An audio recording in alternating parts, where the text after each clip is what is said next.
پیارے حضور، دعا ہے کہ جنگ نہ ہو، لیکن خدا نخواستہ اگر جنگ ہو جاتی ہے تو جنگ کے بعد ہمیں کون سی فصل اگانی چاہیے؟ جنگ کے بعد جو حکومت میں کہے گی نا یہ فصلیں اگاؤ، وہی جو ہر علاقے میں، ہر ملک میں وہاں کے مخصوص حالات کے مطابق فصلیں اگائی جاتی ہیں۔ ہر فصل ہر جگہ تو نہیں ہو سکتی۔ یورپ میں سردیاں ہوتی ہیں، یہاں چاول نہیں کاشت ہو سکتا، اور بعض فصلیں ایسی ہیں جو گرم علاقوں میں نہیں ہو سکتی۔ تو ہر علاقے میں ان کے حالات کے مطابق فصلیں اگائی جاتی ہیں۔ جو بھی اسٹیپل فوڈ ہے اس کو اگانے کی کوشش کریں گے، وہی لگاؤ گے، جنگ کے بعد ہو یا جنگ سے پہلے۔ جو لوگ وہاں کھاتے ہیں، جو ان کی اسٹیپل فوڈ ہے، وہی کھانا جو ہے روزمرہ کا، اسی کو انہوں نے کھانا ہے، اس لیے وہی اگائیں گے۔ اور اس کے لیے اگر حکومت قائم ہے تو حکومت خود ہی رہنمائی کر دے گی کہ کیا اگائیں، اور ذمہ داروں کو خود ہی پتہ ہوتا ہے۔ بعض دفعہ حکومت پالیسیاں نہیں بناتی تو ذمہ دار خود اپنے حالات کے مطابق فصلیں اگانی شروع کر دیتے ہیں۔ جنگ عظیم دوم کے بعد رشیا میں بڑی تباہی ہوئی تھی تو روس کے ذمہ دار خود اپنی اپنی فصلیں لگاتے تھے، اور پھر وہ شہر میں لے آتے تھے فصلیں۔ شہر والوں کو کھانے کو کچھ نہیں ملتا تھا تو وہ شہر کی بنی ہوئی چیزیں بارٹر کے طور پر، وہاں کرنسی نہیں پھر کام آتی تھی، بارٹر ہوتا تھا، ایکسچینج۔ وہ جنس لے کے آئے اور یہاں سے بازار سے اس کے بدلے میں چیزیں لے کے چلے گئے جو شہروں میں ملتی ہیں۔ تو اسی طرح کے حالات ہوتے ہیں، پھر جب حالات ہوتے ہیں تو پھر ایڈجسٹ کر لیتا ہے انسان۔ اور جو کھانے پینے کی چیزیں ہیں وہی اکثر کھانے کی عادت ہوتی ہے آپ لوگوں کو، وہی کھانے مقامی لوگ کھاتے ہیں، وہی آپ لگائیں گے، وہی اگائیں گے، اور وہی وہاں بہتر ہو سکتی ہیں۔ حضور، بیلجیم میں ٹیچر کو اپنے مذہب کو ظاہری طور پہ دکھانا منع ہے۔ میں ٹیچر بن رہی ہوں اور میرا سوال یہ ہے کہ میں پڑھاتے ہوئے اپنے مذہبی ویلیوز کو کیسے انکارپوریٹ کر سکتی ہوں تاکہ میں اپنے اسٹوڈنٹس اور کو فیلوز کو اپنا مذہب بہتر سمجھا سکوں۔ ظاہر ہے کلاس میں جو ٹیچر پڑھا رہی ہو تو اس کو اپنا چہرہ دکھانا پڑے گا، ٹھیک ہے، اس کے بغیر تو ان کو سمجھ نہیں آئے گی۔ اور سیکنڈری اسکول میں پڑھانا ہے یا پرائمری اسکول میں پڑھانا ہے؟ پرائمری اسکول میں۔ تو وہاں تو ویسے ہی بچے ہوتے ہیں، اس لیے ان کے سامنے تو ویسے ہی کھلے ہو کے آنا پڑے گا تاکہ ان کو سمجھ آئے، ان کو سمجھانا بھی پڑے گا۔ حیا دار کپڑے ہونے چاہیے اور سر ڈھکا ہونا چاہیے، ہیں؟ جی حضور۔ اور اس کے بعد جس طرح مرضی پڑھاؤ، اور اس کو کہہ دو کہ یہ لباس ایسا ہے جو حیا دار ہے، اور میں سمجھتی ہوں کہ اپنی حیا کو قائم کرنے کے لیے میں اس کو پہنوں، قطع نظر اس کے کہ مذہب کیا کہتا ہے۔ اور مذہب مجھے میرا سکھاتا ہے، وہ یہی سکھاتا ہے کہ حیا دار رہو، اور یہ آج کا مذہب نہیں ہے، یہ تو ہمیشہ سے ہر مذہب کی تعلیم یہی ہے کہ حیا جو ہے وہ قائم رکھو۔ حضرت موسیٰ جب گئے تھے ہجرت کر کے اپنے علاقے سے مدین میں، تو وہاں جب وہ دو لڑکیاں کھڑی تھیں، وہ حیا کی وجہ سے مردوں میں نہیں جا رہی تھی نا پانی پلانے کے لیے اپنے جانوروں کو، ٹھیک ہے، جی حضور۔ ان میں حیا تھی، اور انہوں نے کہا ہم جب تک یہ مرد نہ ہٹیں ہم پانی نہیں پلا سکتی، ہم ان میں مکس نہیں ہو سکتی۔ تو حضرت موسیٰ نے پھر ان کے جانوروں کو پانی پلا دیا اور وہ اپنے جانور لے کے چلی گئیں۔ اس کے بعد پھر آگے قرآن شریف میں ذکر ہے کہ ایک ان میں سے حیا سے شرماتی ہوئی آئی اور اس نے کہا میرا باپ تمہیں بلا رہا ہے، اور وہاں بھی حیا کا ذکر ہے۔ اس کا مطلب حیا ہونی چاہیے عورت میں، یہ جس کو ماڈسٹی کہتے ہیں، اور اسی میں اس کی ڈگنیٹی ہے، اس میں اس کا وقار ہے، ٹھیک ہے۔ یہ قائم رکھنے کے لیے ہر مذہب نے اسی کی تعلیم دی ہے، صرف اسلام کی بات نہیں۔ اور اسی کو قائم کرنے کے لیے تم لوگ کہتے ہو عیسائی ہو، تو عیسائیوں میں حضرت مریم نہیں لباس پہنتی تھیں حیا دار، یا جو جن کو تم کہتے ہو ننیں ہیں ہماری خاص تعلیم دینے کے لیے، وہ بھی حیا دار پہنتی ہیں۔ اس کا مطلب ہے کہ ایک تصور ہے تمہارے حیا کا کہ نیک عورت جو ہے وہ حیا میں رہے اور حیا دار لباس پہنے، اور یہ میرا حیا دار لباس ہے جس کی وجہ سے میں پہنتی ہوں، اور یہی میری تعلیم ہے، یہ میرا مذہب ہے، میرا مذہب بھی ہے اور میری اپنی پسند بھی ہے، کیونکہ میں نے جب مذہب کو قبول کیا ہے تو پھر مجھے ضروری ہے کہ میں اس کے تعلیم پہ عمل بھی کرنے کی کوشش کروں۔ یا تو میں مذہب نہ مانوں، ٹھیک ہے، اللہ تعالیٰ کہتا ہے کہ کوئی جبر نہیں ہے تو میں مذہب ضرور مانوں، مسلمان ہو، اور اگر تم نے مان لیا، اسلام مان لیا، تو پھر اسلام کی تعلیم پہ بھی عمل کرنا ہوگا۔ اس میں کسی کمپلیکس کی ضرورت ہی کوئی نہیں ہے، کھل کے بات کرو۔ اور ہمیشہ ان کی مثالوں سے بھی ان کی مثال دیا کرو. تمام نبیوں سے موسیٰ سے لے کے نیچے آؤ نا، کہتے ہیں ابراہیم کو مذہب ہے ہمارا. یہودیوں کو بڑا فخر ہے کہ جی ہم سب سے پہلے موسیٰ کا مذہب چلا تھا ابراہیم میں سے، تو اس لیے ہماری سپریمیسی قائم ہے زیادہ. اس کے بعد عیسائی اور مسلمان آتے ہیں تو ٹھیک ہے، تو پھر عمل بھی کریں. تو ہم تو اپنے مذہب پہ عمل کرنے والے ہیں.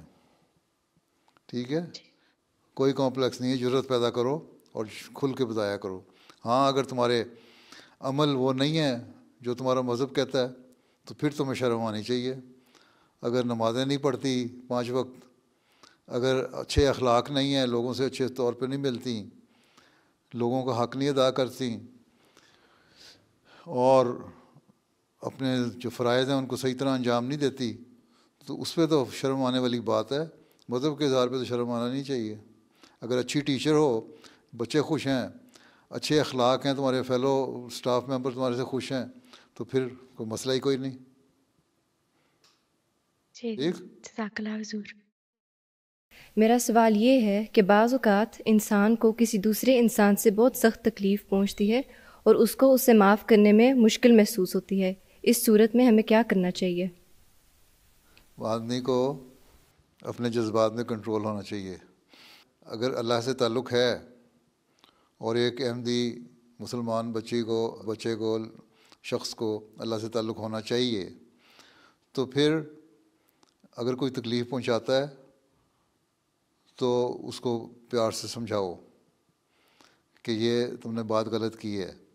اگر پھر بھی وہ ضد کرے تو پھر اس جگہ سے علیحدہ ہو جاؤ.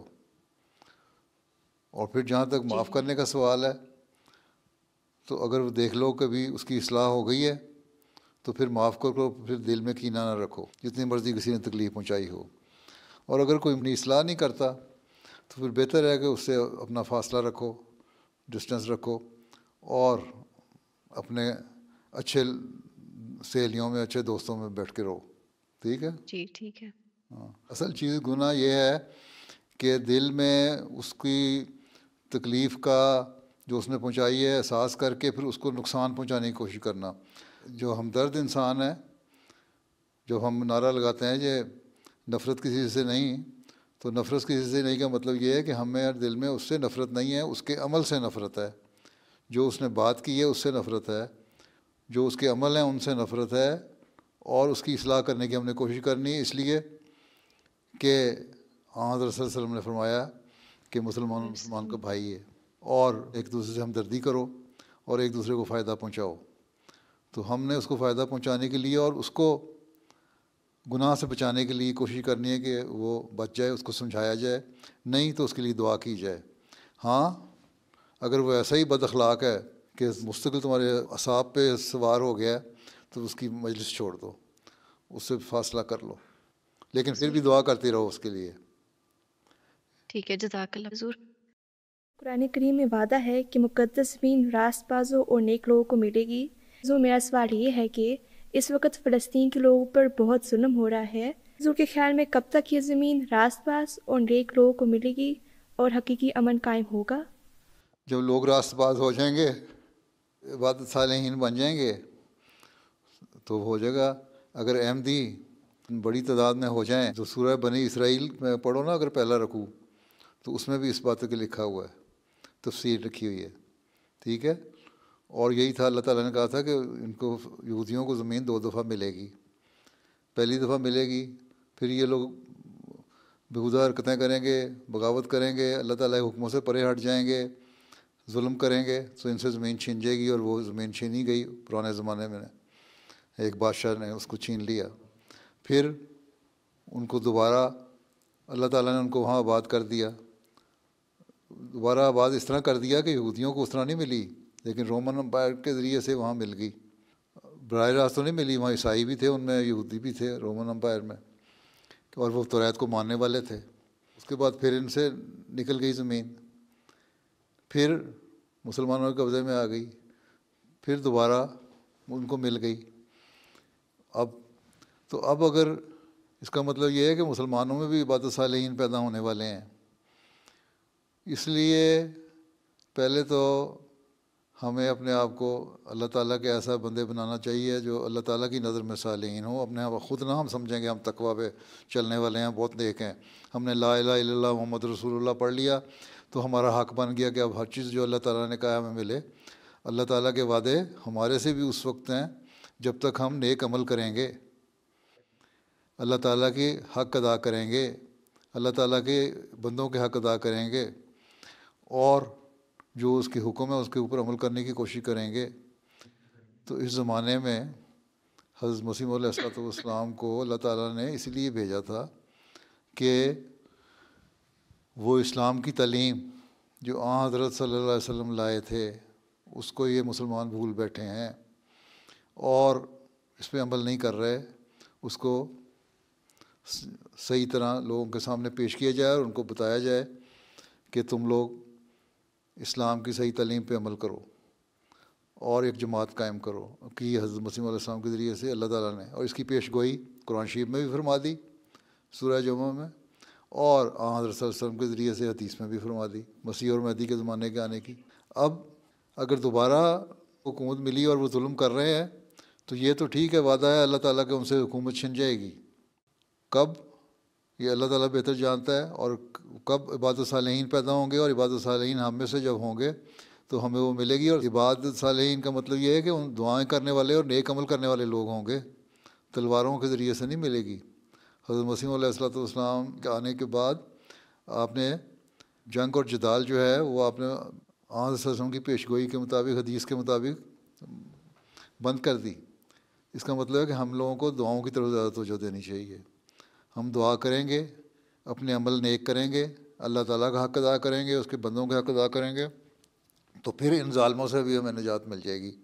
تو فلسطینیوں کو بھی اور عربوں کو بھی اور مسلمانوں کو بھی ہمیں سب کو سوچنا ہوگا کہ عباد الصالحین کس طرح بننا ہے، اور زمانے کے امام کو مان کے اس کی پیچھے چلنے سے بننا ہے، یا کم از کم اتنی حالت پیدا کر لیں کہ اللہ تعالیٰ کو ہمارے عمل پسند آنے لگ جائیں تو زمین واپس ملے گی. لیکن یہ جو ظلم کر رہے ہیں یہ تو ظاہر ہے کہ ان سے ایک وقت میں چھن جائے گی زمین. کب چھنے گی یہ اللہ بہتر جانتا ہے.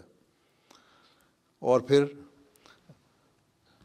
جو نیک لوگ ہوں گے ان کو ملے گی، اور نیک لوگ وہی ہوں گے جو اللہ کا حق ادا کرنے والے ہوں گے. اور اس زمانے میں سمجھتا ہوں کہ ان میں سے زیادہ اکثریت ہوگی جنہوں نے حضرت مسیح علیہ السلام کو مانا ہے. ٹھیک، یہ ظلم جو ہو رہا ہے فلسطینیوں پہ، یہ ظلم ان کو لے بیٹھے گا. یہ تو میں ان کو مختلف ذریعے سے کئی دفعہ پیغام بھیج چکا ہوں. زبور کی میں بھی لکھا ہے یہ بات، اور زبور کی باتیں ہی ہیں جو سورہ انبیاء میں بیان کی گئی ہیں. اور اس کی تفسیر اگر پڑھنی ہے تو میں اردو پڑھنی آتی ہے، تفسیر کبیر میں پڑھ لو، سورہ انبیاء میں بھی، اور بنی اسرائیل کا جو پہلا رکوع ہے اس میں 2 آیتیں ہیں، وہ اس میں تفصیل سے تمہیں پتہ لگ جائے گا. اور اس میں بائبل کے حوالے بھی تمہیں مل جائیں گے کہ بائبل نے کیا کہا تھا یہودیوں کو. ہیں ٹھیک ہے جی، کیونکہ اس وقت تو وقت نہیں، لمبا بیان ہے وہ. اور دونوں حصے پڑھ لینا، سورہ بنی اسرائیل کا پہلا رکوع اور سورہ انبیاء کا یہ. اور اتفاق سے دونوں آیتیں جو ہیں، اس کی 2 آیتیں اور اس میں بھی 1 آیت، ان کی تفسیر حضرت مسلم موعود نے بڑی اچھی کی ہوئی ہے. بلکہ لجنا کو چاہیے یہ اس کی نکال کے آیتیں، بلکہ جماعتی طور پہ بھی ان دونوں آیتوں کا، بنی اسرائیل کی اور سورہ انبیاء کی آیت جو ہے تفسیر نکال کے تو چاہیے کہ تقسیم کریں لوگوں میں. آج کل کے حالات کے مطابق بڑی کنٹمپریری ہے یہ، انگلش اردو میں دونوں میں مل جائے گی. میرا سوال یہ ہے کہ جن بچوں کے ماں باپ چھوٹی عمر میں فوت ہو جاتے ہیں تو خدا تعالیٰ ان بچوں کو آزمائش میں کیوں ڈالتا ہے؟ کہ ہمیں کیا پتہ اللہ تعالیٰ ان کو کس طرح اور انعام بخشتا ہے. ہر بچہ تمہارے پاس تو نہیں آتا بتانے کے لیے کہ مجھے اللہ تعالیٰ نے کتنا انعام دیے. اللہ تعالیٰ کا قانون قدرت ہے، اگر کوئی بیمار ہوتا ہے، بخار ہوتا ہے، یا ایکسیڈنٹ ہوتا ہے، یا کوئی اور وجہ بنتی ہے، ایک دن تو انسان نے مرنا ہے، تو وہ وجہ بن جاتی ہے. اور اکثر جو ہے اس طرح کے حادثاتی باتیں ہوتی ہیں، اس میں عموماً انسانوں کی غلطیاں ہوتی ہیں. تو جب انسان کی غلطیاں ہوتی ہیں اس کے نتیجے میں اگر اس کو نقصان پہنچتا ہے تو یہ قانون قدرت ہے، لا آف نیچر یہی ہے نا. اسی لیے اسلام کہتا ہے کہ تم لوگوں پہ فرض ہے کہ جو یتیم بچے ہیں ان کو سنبھالو، ان کی پرورش کرو. اگر ماں باپ فوت ہو جاتے ہیں بچپن میں تو ان کو سنبھالو اور ان کی پرورش کرو، ان کو پڑھاؤ، ان کی تعلیم کا خیال رکھو. اگر ان کی جائیدادیں ہیں تو قرآن شریف میں یہ بھی لکھا ہے ان کی جائیدادوں کا خیال رکھو، اور جب صحیح عمر کو پہنچ جائیں، جب وہ سنبھال سکیں اپنی جائیداد، اپنے ماں باپ کی پراپرٹی، تو ان کے سپرد کر دو. اور ان کے پرورش کرتے ہوئے اتنا نہ کھاؤ کہ کو ہم ختم کر دیں ان کے بڑے ہونے سے پہلے بلکہ حضرت صلی اللہ علیہ وسلم نے فرمایا کہ میں اور یتیم کی پرورش کرنے والا قیامت کے دن اس طرح ہوں گے. 2 انگلیوں کو ملا کے بتایا کہ ہم ایک جگہ ہوں گے. اتنا بڑا مقام دیا یتیم کی پرورش کرنے والے کو حضرت صلی اللہ علیہ وسلم نے. جب اگر کسی وجہ سے فوت ہو جاتے ہیں ماں باپ اور بچے یتیم ہو جاتے ہیں تو معاشرے کا، سوسائٹی کا، جماعت کا کام ہے ان یتیم بچوں کو سنبھالے، پڑھائے، ان کی بڑھوتری کرے. اگر ان کے پاس وسائل ذرائع نہیں ہیں تو ان کو پوری طرح وسائل مہیا کر کے ان کی تربیت کے سامان پیدا کرے. اور اگر ان کی جائیدادیں ہیں تو اس میں سے ان کو بھی سنبھال کے رکھے، اور جب بڑے ہوں تو ان کے سپرد کر دے. اور اگر کوئی پرورش کرنے والا ایسا ہے جس کے پاس اتنے وسائل نہیں ہیں کہ ان کی پرورش صحیح طرح کر سکتے، تو پھر مناسب طور پر ان کی جائیداد میں سے تھوڑا تھوڑا ان پہ اوپر خرچ کرتے رہو، جس طرح ان کے ماں باپ نے خرچ کرنا تھا. اور پھر جب وہ بڑے ہو جائیں تو ان کے سپرد کر دو. یہی ہمیں حکم ہے اللہ تعالیٰ کا. اور یتیم کو پالنے کی اہمیت اتنی زیادہ ہے کہ قرآن شریف میں کئی جگہ اس کا حکم ہے کہ یتیم کی پرورش کرو، اس کو سنبھالو. اور آپ صلی اللہ علیہ وسلم نے فرمایا کہ میں اور وہ اس طرح ہوں گے قیامت کے دن جس طرح 2 انگلیاں ہوتی ہیں. تو یہ مقام ملتا ہے. تو اس کو بالکل ہی ہم نے چھوڑ نہیں دیا جس کے ماں باپ فوت ہو گئے بچے کو، بلکہ اسلام نے بڑی سخت ڈیوٹی لگا دی اللہ تعالیٰ نے اس کی کہ ایسے بچے جو ماں باپ کے بغیر ہیں ان کی پرورش کرنا تمہارا فرض ہے اور تمہیں اس کا ثواب ہے، اور اگر نہیں کرتے تو تمہیں اس کا گناہ ہے.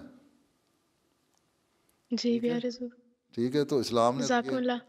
ایک قانون قدرت کے تحت اگر وہ مر جاتے ہیں، فوت ہو جاتے ہیں، تو ان کی نسل کو سنبھالنا ہمارا کام ہے. اس لیے جماعت احمدیہ میں یتامہ فنڈ بھی قائم ہے، اور اس کے لیے ہم یتیموں کو سنبھالتے ہیں، خرچ دیتے ہیں، پڑھاتے ہیں. اور دارالیتامہ بھی بنایا ہوا ہے، یہاں بھی بنایا ہے، افریقہ میں بھی اور ملکوں میں بھی. تو اسی لیے تاکہ یتیموں کی بہتر پرورش ہو اور ان کو اچھی طرح پالا جائے. ٹھیک ہے. جزاک اللہ حضور. میرا سوال یہ ہے کہ اجتماعات اور تعلیمی کیریئر کے دوران بعض اوقات ہم اپنا ٹارگٹ پورا نہیں کر پاتے. ایسے صورتحال میں جب ہم ڈسکریج ہو رہے ہوں تو ہمیں اسے کیسے ڈیل کرنا چاہیے؟ کیا ٹارگٹ ہے آپ لوگوں کا؟ حاضری پوری نہیں ہے مجالس کی، جی یہ بھی. اور یا ان کا تعلیمی معیار پورا نہیں ہے، ہیں جو انہوں نے پڑھنا چاہیے تھا وہ نہیں ہے. تو ہمارے کام تو کوشش کرنا ہے، ان کو سمجھاتے رہیں. باقی جہاں تک اپنا تعلیمی کیریئر کا سوال ہے، وہاں محنت کریں اور دعا کریں. اللہ تعالیٰ جس فیلڈ میں بھی آپ پڑھ رہے ہیں اس کو سمجھنے کی بھی توفیق دے اور زیادہ محنت کرنے کی بھی توفیق دے. تو ڈسکریج ہونے کا تو سوال ہی کوئی نہیں. دعا کرو اور محنت کرو. پھر بھی نہیں اچھے نمبر آتے تو پھر اللہ کی رضا پہ راضی ہو جاؤ. تم نے جو اپنی کوشش کرنی تھی کر لو پہلے. ٹھیک ہے. جی حضور. میرا سوال یہ ہے کہ ہم موبائل فون ایڈکشن سے کس طرح بچ سکتے ہیں؟ بات یہ ہے کہ ایڈکشن نہیں ہونی چاہیے کسی بھی چیز کی. ہر چیز کی ایڈکشن سے اللہ تعالیٰ نے منع فرمایا ہے. ٹھیک ہے. ہاں ایڈکشن اگر کرنی ہے تو اللہ تعالیٰ کی محبت کی ایڈکشن ہونی چاہیے، دین کی خدمت کی ہونی چاہیے. 5 نمازیں پڑھو، اس میں توجہ سے پڑھو. یہ تمہاری ایڈکشن ہونی چاہیے کہ میں نے توجہ سے نماز پڑھنی ہے. تم وہ نماز تو ٹھٹ سے جلدی پڑھ لیتے ہو، اگر ماں باپ نے کہہ دیا کہ نماز پڑھو، اور اس کے بعد فون کھولتے ہو، سیل فون یا آئی پیڈ یا اینڈرائڈ جو بھی ہوتا ہے تمہارے پاس، ٹیبلٹ وغیرہ، اس کو کھول کے اس پہ فوری دیکھنے لگ جاتے ہو، یا ٹی وی کے اوپر بیٹھ جاتے ہو. اب تو ٹی وی کے اوپر بھی یوٹیوب پہ سب کچھ آ جاتا ہے، اس میں دیکھنے لگ جاتے ہو. تو یہ چیزیں جو ہیں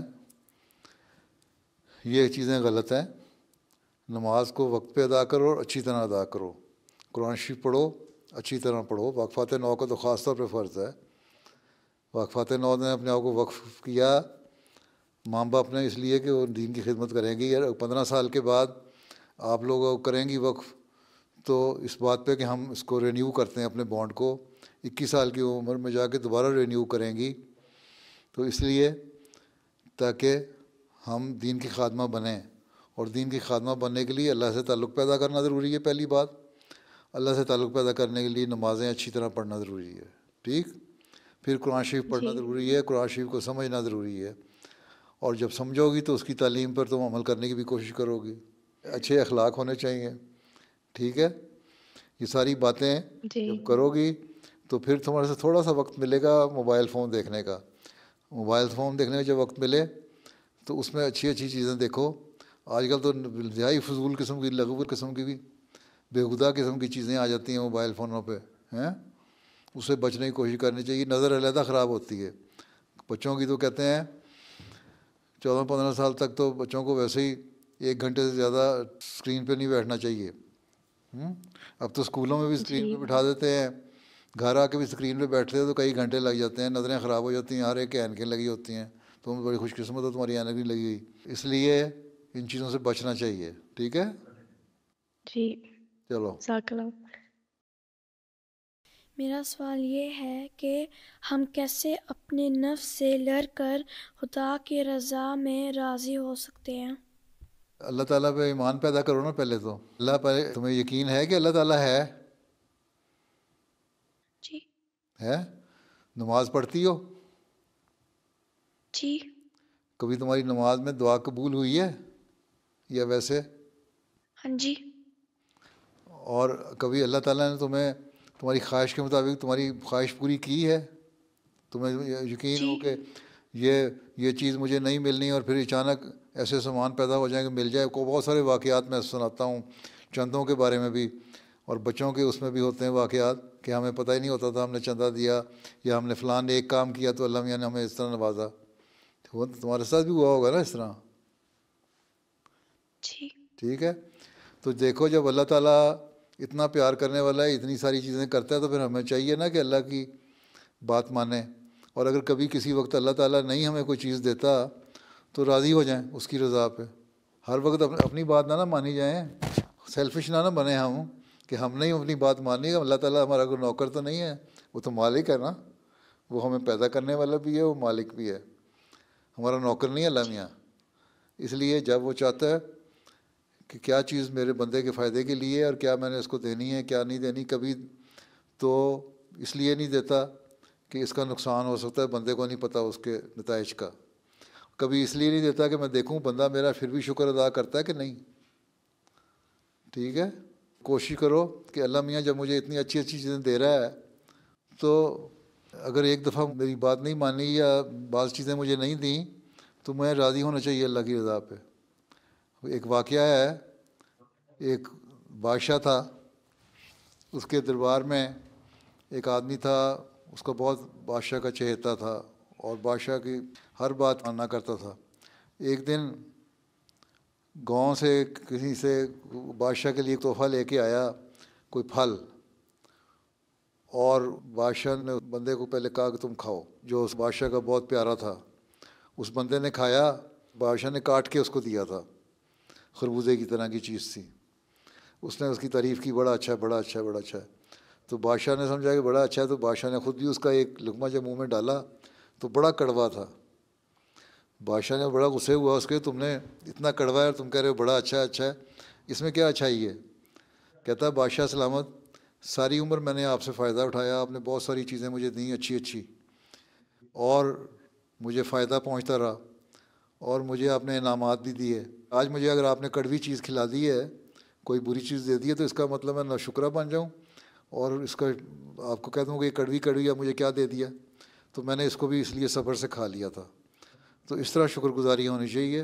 یہ ایک مثال ہے دنیا داروں کے لیے کہ صبر کرو.